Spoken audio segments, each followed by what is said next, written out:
Nagbabalik ang Buhay Unleashed with Garcia Pumelo. At Abiling Garcia. Patuloy tayo sa ating segment na itanong mo lang. Sa ating Yes. topic na ano-ano dapat gawin to stop. Kasosweldo pa lang. Ubus na. Ubus na. Review lang tayo. Number 1, sabi natin kumuha tayo ng papel at ballpen. Pangalawa, tupin niyo ang papel sa dalawang bahagi, isang left at saka right. Sulat mo kung magkano yung kinikita mo buwan-buwan sa kaliwang papel. Number 4, isulat mo, itotal mo yung Total. kinikita mo. Yes. Number 5, 50,000. isulat mo kung magkano ang lahat ng gastos mo dun sa kanang Kanang bahagi. parte. Yes. At isulat mo buwan-buwan.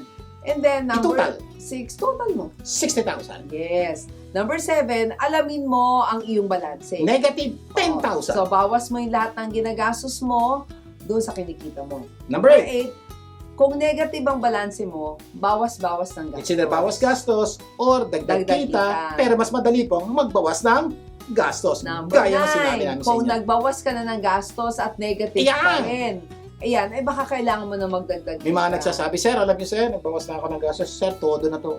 Wala na po akong pwedeng bawasin. Talagang lahat ng ginagastos namin, kailangan. Malamang ikaw to. Step number 9, ang kailangan mo pag-isipang mabuti. Oo. Dapat ka nang magdagdag ng pinagkakakitaan dahil pag hindi mo ito ginawa, buwan-buwan, mababaong ka lang ng mababaong sa utang dahil buwan-buwan, negative ka. At nadadagdagan kasi may interest.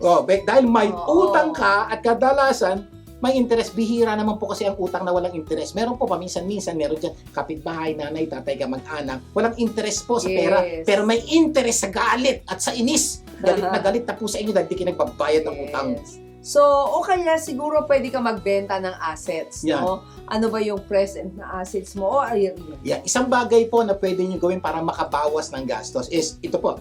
So, meron ka pong kita, meron kang gastos, negative ka. Maghanap ka sa bahay mo na may halaga na pwede pong pagkakita, ibenta. Sample, meron kang lumang sasakyan. Hindi naman bihirang-bihira mo na magamit. Benta mo na, lumang motor. Okay. Sir, wala akong motor, wala ako namang bisikleta. Yan, baka meron ka. Okay. computer, Lumang computer, cellphone lumang mo. cellphone. Yan. Diba? Ano pa mga gadget, camera. Bakal bote. Oo. Anything po na pwede pagkakitaan, baka kumita ka ng 100, 200, 1,000, 2,000, makakabawas po yun doon sa iyong pinuproblema at makakabawas din po sa interest. So anything na iyong ari-arian na pwede convert to cash, i-encash nyo po yan. Ito po, marami sa inyo. Meron kayong ching-ching. Alam niyo yung ching-ching? Jewelry. O jewelry na. Oo. Kumisan, nasa tenga nyo lang, pwede namang mabuhay ng O kaya kung Wala. meron kang mga branded na bags, Hmm. no, na pwede mo i-convert, may paintings ka, o pwede mong gamitin. So yun po, anything of value na pwede mong gawin mong pera, makakabawas po na malaki sa inyong pagkakagastusan at bawas sa tubo ng inyong utang kasi mababayaran nyo. Malaki po ang maitutulong nito para unti-unti kayo makaalis sa kasusweldo pa lang. O baka naman kailangan mo siguro lumipat Ayan. ng trabaho o magsimula ng sariling negosyo. Pwede yan. Isa po, dagdag ko po. Lumipat ng trabaho, simulan ng negosyo, pero may dagdag muna ako bago dyan. Oh, Isang malaking gastos po natin ay renta ng bahay. bahay, oo. Kaya kami sa nabaon to sa utang, baka kailangan yung lumipat ng mas maliit na bahay. Sir naman! Downgrade, oo. Pag lumipat ka sa maliit na bahay, 5 kami. Ang sikip nun. May utang ka eh. Tiyaga ka muna sa masikip. Na kung ang mga anak niyo tigi-tigis ang kwarto, sama-sama muna sa kwarto. Yes. Kasi po, baon tayo sa utang eh. Kailangan po magbawas.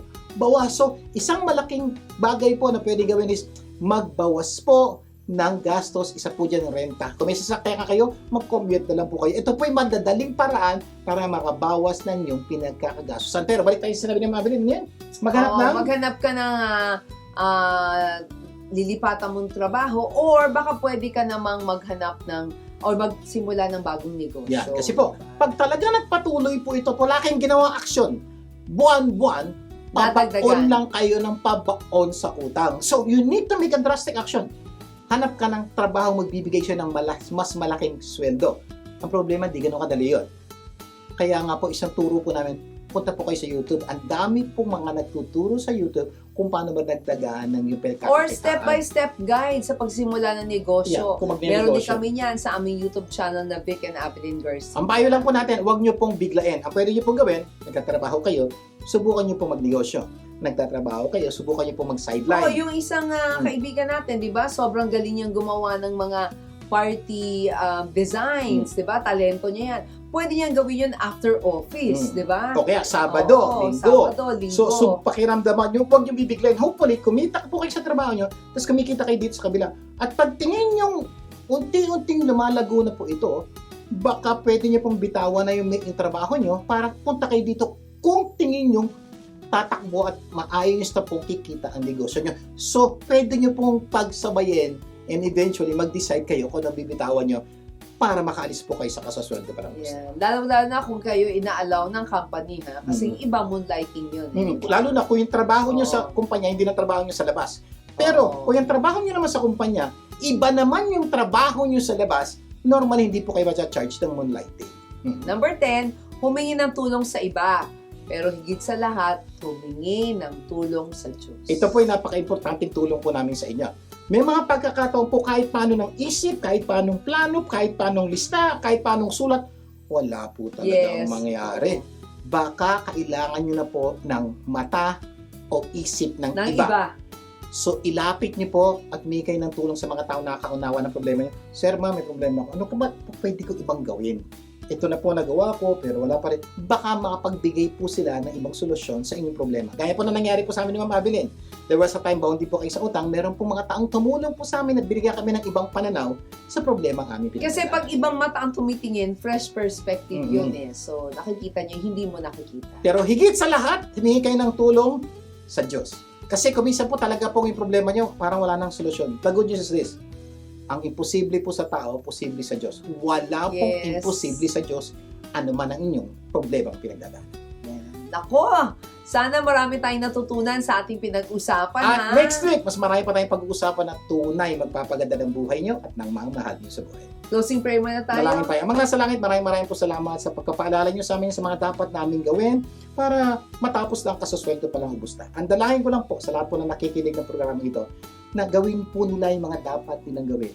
At habang ginagawa po nila ito, panalangin po sila sa inyo, bigyan niyo sila ng tulong habang ginagawa po nila ang mga dapat nila gawin. Dalangin po namin na tulungan niyo po kaming ilabas ang galing na nasa bawat Pilipino. Lahat ito'y dalangin namin sa pangalan ni Jesus. Amen and amen. And amen. Naku, imbitahan ninyo ha, yung mga taong mahalaga sa inyo na tumutok sa programang Buhay Unleash. Magsama-sama po tayo ngunit tuwing Sabado, alas 5 ng Alas 4 lang hanggang hapon. alas 5 ng hapon. Dito lang po sa 92.3. True FM. Ako po, si Vic Garcia. Ako naman po si Abilene Garcia. Tandaan, ang Buhay Unleash ay pagbabagong buhay, puso at isip. Pagtulong-tulungan po natin ilabas ang galing ng bawat Pilipino. Ang tagumpay, makakamtan, masayang buhay, tunay na makabuluhan. Ito ang Buhay Unleash.